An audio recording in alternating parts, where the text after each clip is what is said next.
Dave of Destructor, welcome to 69 Face of Rock. How are you doing today? I'm doing great. How are you? I'm good. Last year you released a record, right? We did. What was the album called? The album is called Blood, Bone, and Fire. Okay. Tell me about the creation of that album. So we worked on that album for a few years. We actually started writing before the pandemic, so pre-pandemic. And Nick Janakis, our former guitar player, wrote a couple of songs on that. And then he left and went back to Wretch. And we ended up getting a guitar player named Mark Kadzielawa, who plays guitar solos on that. I do most of the rhythms. And that album was all brand new ideas that were coming to us with the new lineup. We felt really, really strong about these songs, and we were really happy with the outcome of the record. It's been getting good response. It's got great production, great songwriting, great performances. At least in our opinion, it's our songs. And we're hot on the heels, starting to record another record right now. So, how were you able to promote that album? Was it a tour, any live appearances, festivals? Yeah, we played some shows out of the country. We played Spain, we played Germany, played some shows in the United States. At this point, we haven't been able to tour, so to speak, but we usually try to do as many shows in certain territories as we can. This year, Mark Kadzielawa had to have hip replacement surgery. So knowing that, we did as many shows as we could last year, and we got into the writing process and got into the recording studio and started working on a brand new record in the theory that 2025 is going to be the year where we can do a lot more shows, and we'll actually have another record following up Blood, Bone, and Fire. And that was our goal, to hit them hard and then come and make another great record. How would you describe the Blood, Bone, and Fire in the grand scheme of things of all Destructor releases? Like, where does it fit? Obviously, in my opinion, it's one of our best. A lot of people and a lot of fans are saying this is the next step from Maximum Destruction. I don't really hear that, but maybe I'm too close to the source to understand that. I think that every record that we do, we try to maintain our integrity, our sound, never changing too much. But you'll see progressions, and to me it's just another batch of really well-written songs that all of us play very well and feel comfortable, and it's part of the Destructor library now. Excellent.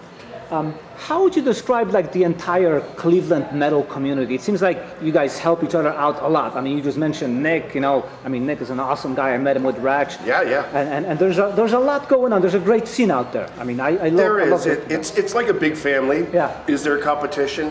Absolutely. Is there camaraderie? Absolutely. Cleveland, from the 80s all the way up until now, is still such. It's not a very big city. Cleveland is what it is, but it's full of musicians, and sometimes we have this this kind of saying, like, we're playing in the audience and stuff. There's more bands than there are fans and stuff. So every time you play a show, you're playing in front of 10 or 15 or 20 other band members from other bands that are part of the scene, and also they come to support the bands that they enjoy and they like. So it's a great scene still to this day. It's changed a lot over the years, but what's intact is the fact that a lot of us work together, support each other, and help to keep the scene alive in Cleveland, Ohio. Despite so many setbacks over the years, you guys kept on going. What keeps Destructor alive? Adversity is a funny thing. Sometimes you have to just keep on overcoming and keep on overcoming. There's a lot of fight in the band Destructor, and we refuse to give up. Sometimes it's been a little bit dark, and sometimes it's been a little bit like, here's a new day, here's a new dawning, and we just try to keep that fire going. As long as I can write and I can play guitar and I can sing, I'm gonna keep doing this. As long as Matt Flammable can keep playing the drums the way he does, we're gonna keep on doing this. And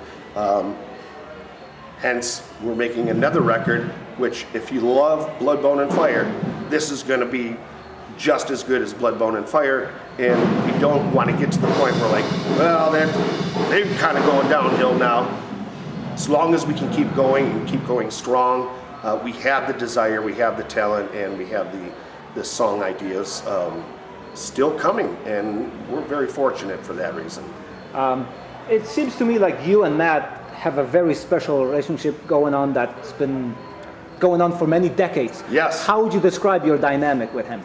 Matt and I have a great relationship. Sometimes we fight like husband and wife. He's the wife, by the way. But we're always able to resolve any of the differences that we have.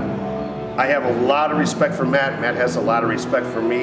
And we continue. We know that both of us together are the driving force, the heartbeat of Destructor. We have Tim Hammer, who's an awesome bass player. He's been in the band easy 10 years now. He's written a song for Blood, Bone, and Fire. He's writing some songs for the new record, and Mark is too. And it seems like the group that we have still understands what Destructor is supposed to be, what Destructor can be, and have the ability to drive this machine forward. And Tim and Mark are awesome musicians, equally as important of members as former members of the past. How faithful are you to all those principles you had when you started the band back in the early 80s? You know, I don't think I'm smart enough to abandon them. And think that I have other things that I want to do. We do other projects. We have a band called Vulgar Devils, which is kind of like the bastard child of Destructor. Matt and I play in that. Brooke Damage, formerly of Destructor, plays on that. And Mark Hellhound plays on that. If we want to do other projects, we would keep that separate. We know what this band means, what it should sound like, and even when we create new ideas and bring new things into the fold, it's very much still has that Destructor stamp of approval. How long do you see yourself doing it? I mean, right now, I think David Crosby said it best. It's time that's the only currency these days. Absolutely. As long as we can, we're going to keep on doing this as long as we're healthy enough, as long as we have the drive to do it. 5 years ago, I said I have a 5-year plan. And now I think we're at another 5-year plan. Sometimes, like I said before, it seems like dark. It's like, why are we doing this? You know, it costs us so much money. It's very hard to do shows. It's very hard to collect enough money to be able to travel to do shows overseas. It's very much a lifelong dedication and a commitment that this band still possesses, and we're going to keep on doing it as long as we can. It's kind of when I talk to Biff, I always ask him, oh, how many more records do you have in you? Oh, 2 or 3. You told me that 6 records ago. Yeah, and obviously Saxon still have it in their blood, and when you hear the new stuff, it sounds 100% like Saxon. Absolutely. Finally, when you look back at all the things you've done musically, what fulfillment do you get out of this? The enjoyment of doing things like this, interviews, fans coming up to you and saying, I love the new record, fans showing up at your shows with your whole catalog wanting you to sign things, people that tell you, you know, your music means so much to me, it's got me through really tough times, it's got me through great times in my life, it's music that I celebrate life with. Those are the kind of things that let you know as a songwriter, as a musician, and a member of a band that's been around 40 years, that you're doing it for all the right reasons. Thank you. Thank you so much.